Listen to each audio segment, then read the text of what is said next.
I was on a job yesterday in the city, and on my way home I got to visit my favourite camera shop, and I bought myself a little something. Let's open it up. Ready, shouldn't I? Anyway, it's a beauty dish. But when I was there, I found something even more fun that I bought, and it's right behind me. So this is it. This is the guy. It's just a little torch. If you have the right lighting treatment, this is definitely going to come in handy.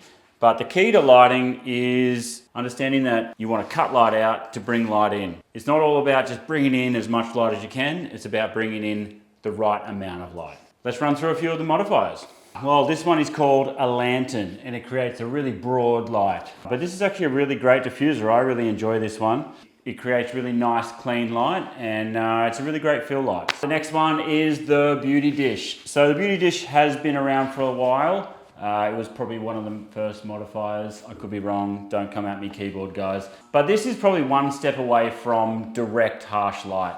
So the beauty dish comes with like a small modifier / reflector here in the middle so that the cob or the flash head isn't just firing straight on someone. So if you're looking for that harsh shadow, this is sort of the modifier you would go for. And I do use it from time to time. But probably a bigger one. I actually had a bigger one, but I've left it behind, and so I've got another one, and I've gotten too small. So, man, sometimes putting this thing on is the hardest part. So, this is probably one of my favorite diffusers. This one is a softbox. So it's an 80 centimeter octo box. This one's a little shallower than most, so it does fit in better situations.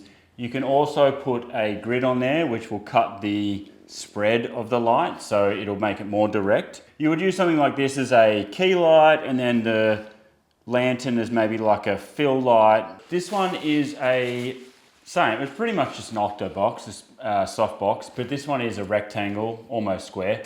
I put a grid on it just to sort of show you how much light it does cut down, and it does cut a lot of light out, and that light sort of not filling or spilling out here into the scene. So if you're really trying to stop that light from bleeding into the rest of your scene because you're wanting that to be dark or a different color. This is probably actually one of my favorite diffusers, and just purely because of how big it is. So the bigger the softbox, the bigger the softness of light.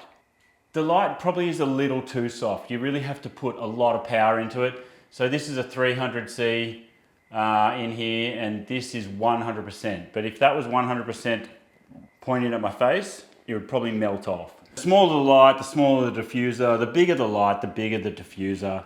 And then once you understand those parameters and those rules, you can break them.